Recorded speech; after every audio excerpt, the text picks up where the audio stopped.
gardening can be anything from a plastic pot to something that's half the size of a battleship. You know, it just depends on how involved you want to get. The and let's see if I can get this thing to move. Yeah. Okay. Usually, if we're talking about gardening, particularly vegetable gardening, we're talking about either raised beds or putting it in the ground or something of that nature. But subdivision that I live in tells me that I cannot put a vegetable garden in the ground. I can't have a raised bed. So what do? Everything that I grow in vegetables is done in containers. I have grown squash, cucumbers, turnips, tomatoes, lettuce, cabbage, anything that you want to grow in your garden, your regular garden, in ground or in raised beds, you can do in containers.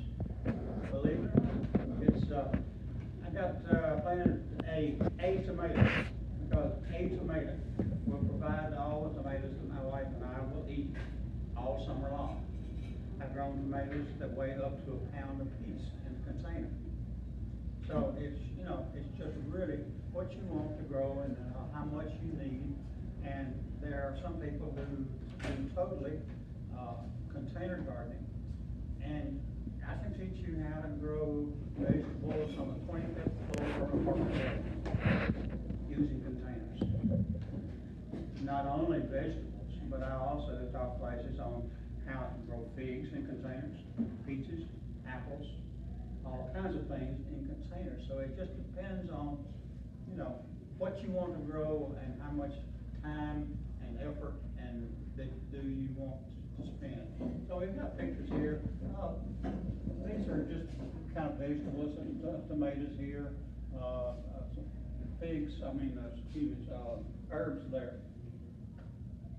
And you can see here up on a balcony, here is on a deck. So you don't have a soil problem because you can change out the soil of your container.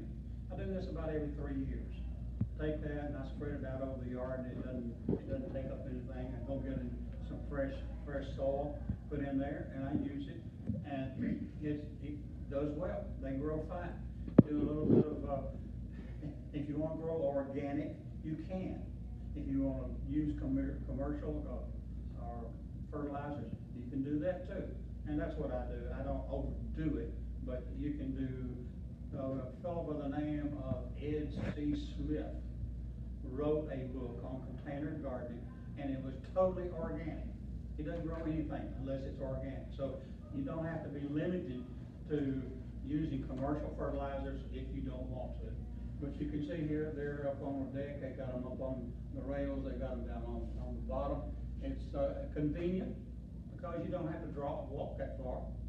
Yeah, it's efficient because they're small areas. It's cheap. You can grow your own vegetables, so it's not that bad. And if I can get this thing to work. Come on. Let's decide to quit. It's Friday. Okay. So use your imagination. Be sure the drainage in a container is good, because plants require water, but they don't require a lot of water. You can drown a plant, because if you overwater it, what happens? Plants require three things. They require soil for where they get their food. They require water. Those two big things. And one other thing that a lot of people don't understand, they require air. Air. Because if you overwater, what are you doing?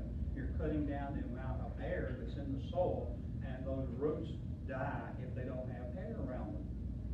So you have to have drill, if you're going to use just a plain container, drill holes, place some lightweight material in the bottom so that the water will pass on down through. Smaller containers, as soon as it's going to dry out. A small pot this size is going to dry out in probably a half a day. A container the size of that plastic bucket over there may take a couple of days. So you have to be aware of how big it is, how much water it takes, or you can use self-watering containers. That's what I use. I went to school at Middle Tennessee State and graduated many years ago, I won't tell you how long, and lived in Memphis for over 40 years. And we moved back to Murfreesboro about 18, 20 years ago. When we moved in there, I got this little flyer in the mailbox one day, and it says, earth box. I said, what the heck is an earth box? So I got to looking at it, and what it is a self-watering container. I said, you would have to like this, so I ordered one. $29.95 plus $5 shipping, and I got one. Well, I got to looking at the thing. I make my own now. At first, it cost me $29.95 plus $5 shipping. I can make them for about 6 or 7. So, and I'll show you how to make your own before we leave. But anyway, self-watering containers, and that's what I use. You can see here, you can use half barrels, you can use plastic buckets, you can use metal feed containers that cattle use for food or water, and here's one kind of like the one I've got over there.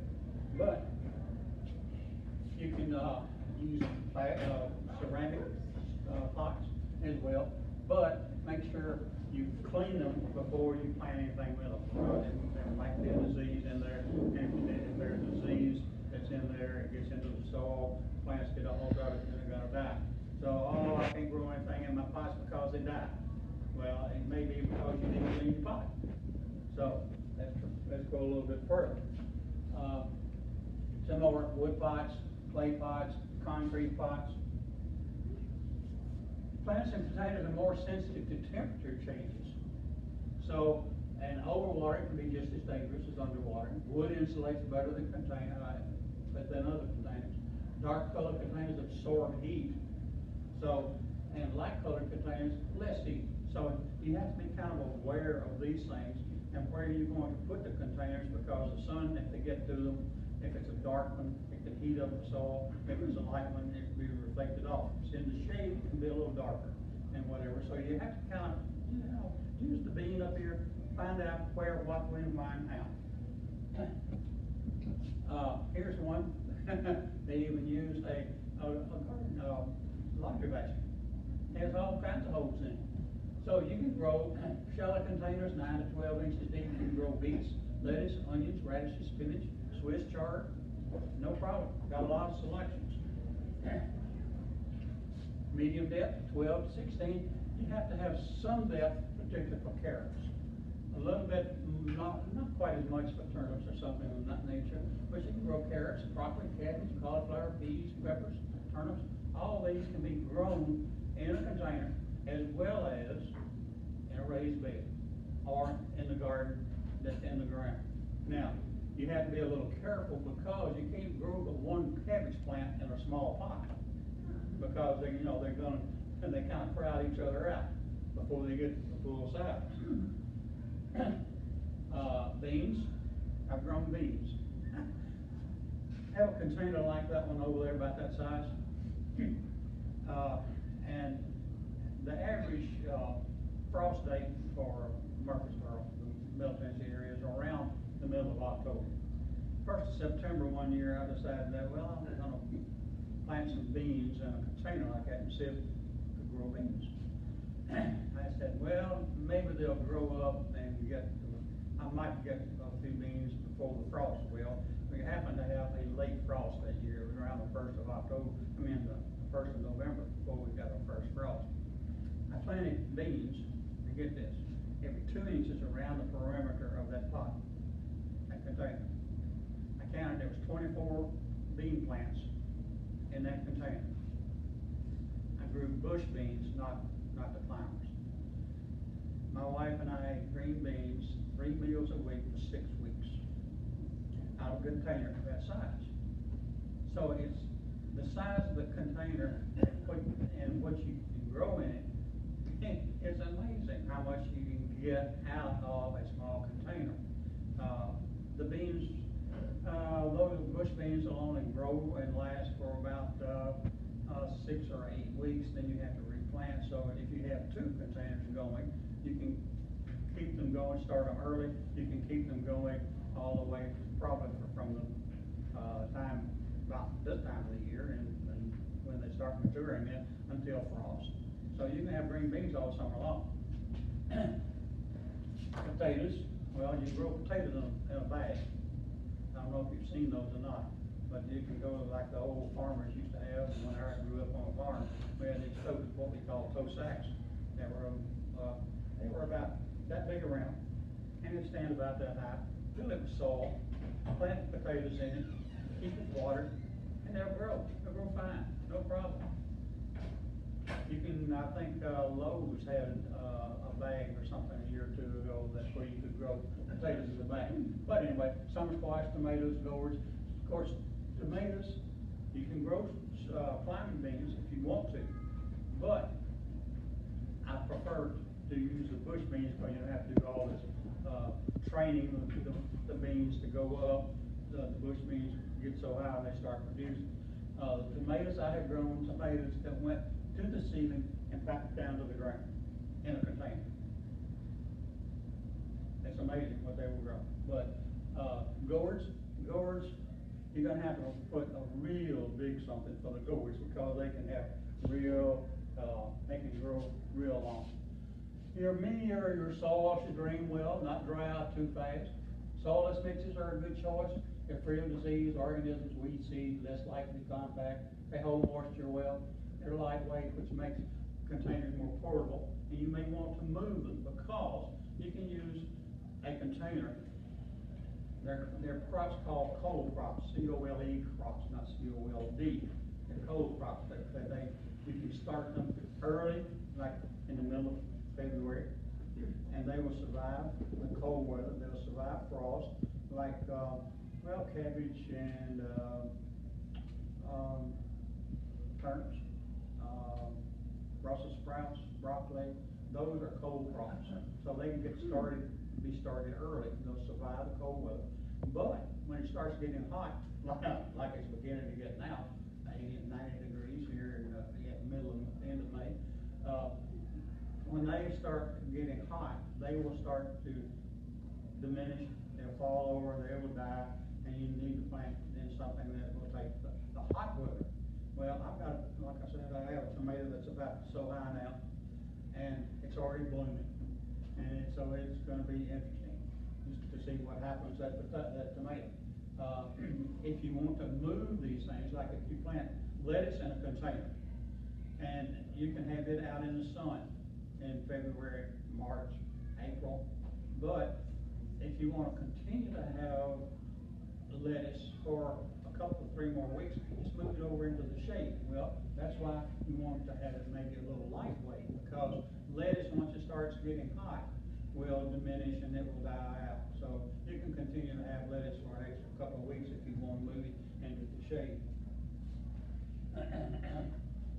Shredded, this is just a soil mix if you want to make it up your own. If you want to go buy it, you can go buy it. Limestone, superphosphate granule, fertilizer, moisten with water, store, plastic bags, whatever. That makes about 2 bushels. Location, most vegetables grow and produce a lot better when placed in full sun, at least 6 to 8 hours a day.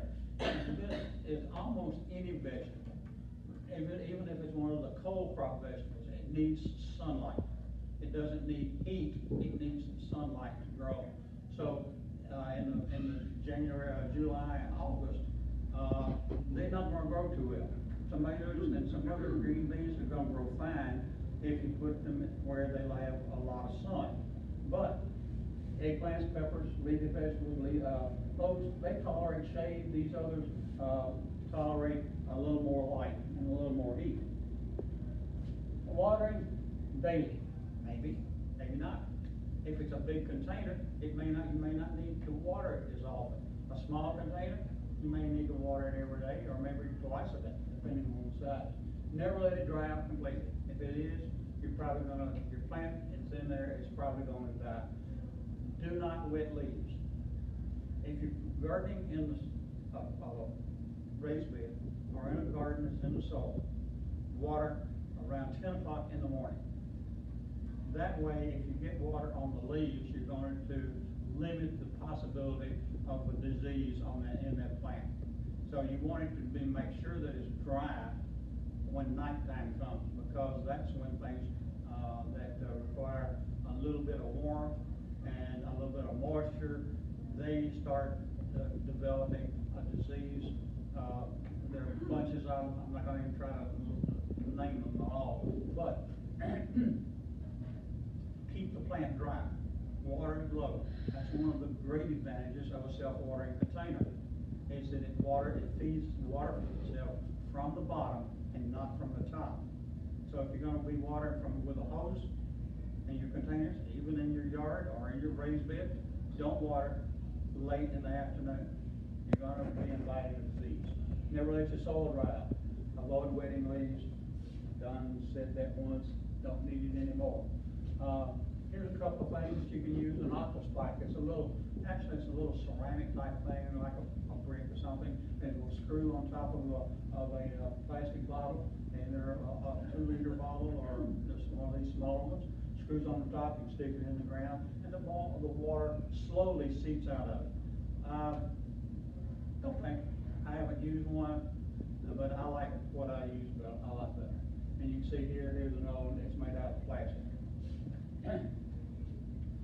Fertilizer container grown plants require more frequent fertilization than field grown, because they have a limited amount of soil in that container. So you have to be real careful about over fertilizing and or limited fertilizing, because the plants will use up that nutrient in the soil real quick. Or if you over fertilize, you can actually burn them up through the fertilizer. Less soil from which to obtain nutrients, apply fertilizer every week or two. And you can see some plants grow better vertically, like tomatoes, whole beans, cucumbers, squash, cantaloupes, etc. And you can see, actually you can grow cantaloupes in there, and you can take, you ladies can take a pair of old pantyhose, cut the leg off of it, and when it blooms, when the cantaloupe blooms, after it is set, you can take and tie a pantyhose up around it and tie it to a fence or something, and that pantyhose will hold the weight. It's not going to pull the vine down, so it will work. And you wanted something that will stretch, because the fruit is going to grow, it's going to enlarge. You put a watermelon if you can get one large enough, but you're going to have to tie it to a flagpole in order to get something to hold it. But you can see here, our green beans, the tomatoes and whatever, the cucumbers and whatever are small. They don't require that type of weight comparison. So, what's wrong with my wedges? Plants look spindly, unproductive. What can be?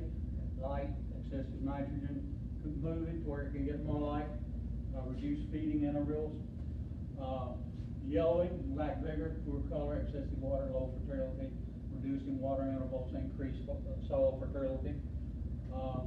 Plants with insufficient moisture present cause poor drainage and aeration. Cure: mix container with higher organic matter, increase the number of drainage holes. Marginal burning of the leaves. High salts leaves the container with a lot of water and wash it out down. Grow sickly, purplish color, low temperature, low phosphate. Relocate the container to a warmer area. Increase the phosphate level. Holes in the leaves, distorted shape, insects. Scout your containers, squash them. Use a soap solution rather than an insecticide if you want to be a little more conservative on use of chemicals. Use recommended insecticide if you want to use an insecticide. Plant leaves with dead spots, dried areas, powdery. It's a disease. Remove the affected parts. Be careful of what time you're watering. Give your plants more space. What time you're watering? In the morning, not late in the afternoon. Minimum size container, 5 gallon. Distance between plants, 18 to 24 days. That's for an eggplant, excuse me.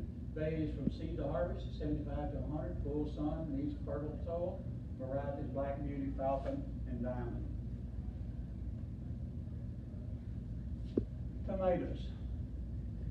Minimum size, 5 gallon, distance between plants, 18 to 24, 55 to 100 days. It depends on the variety. Some mature real quick, some don't. Need to stake, and then it require full sun. One thing about a tomato though, once the temperature gets to 95 degrees, it will not set fruit. Believe it or not. It doesn't set fruit when it's cold, and it doesn't set fruit when it's hot. It does when it's warm hot, but not hot. Varieties, early girls, whatever. You can read those as well as I can. Peppers, 2 gallon, distance between plants, 12 to 18. Usually a tomato plant will take a container about that size. You can probably get a couple of pepper plants in the size, that size. Days to seed, 60 to 90. Requires hot weather, full sun, and a list of ones that you can. Cucumbers, 5 gallons, 14 to 18 inches, 45 to 60 days, full sun, and a list of cucumbers. Lettuce, ½ gallon. You can actually grow that in a flower pot. It depends on how much you want, a big flower pot or a small one. It's just days to harvest, 21 to 35. They come up, they grow, they mature, multiple leaf cuttings, part shade. But it's again, it's one of these that you can plant in February and will probably grow until maybe the 1st of June. Can I jump in and ask a quick question? I'm sorry? When you're harvesting your lettuce, are you not supposed to just pick it leaf by leaf for what you need in your salad bowl? If you want to. Then it grows like tall and skinny. Yeah, you don't want it to grow tall and skinny because then it starts to getting bitter and whatever. But as long as, before it starts then, you can just pinch the leaves off, or you can just pull the plant up. When I was a kid growing up, we had lettuce in rows from here to there, and this wide. We go out and yank up 10 or 15 plants, take them to the kitchen, and mom would fix a salad. So it depends on what, where, when, and how much.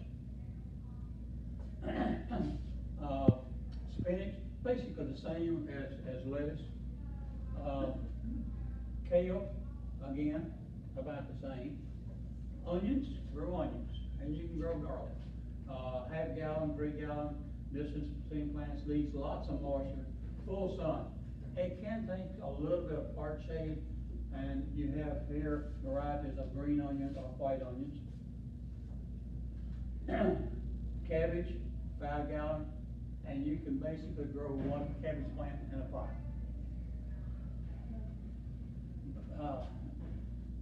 You got herbs, oregano, tomatoes, sweet pepper. That's what these are basically along through here. And this is where references for this came from. Now, I'm going to show you something.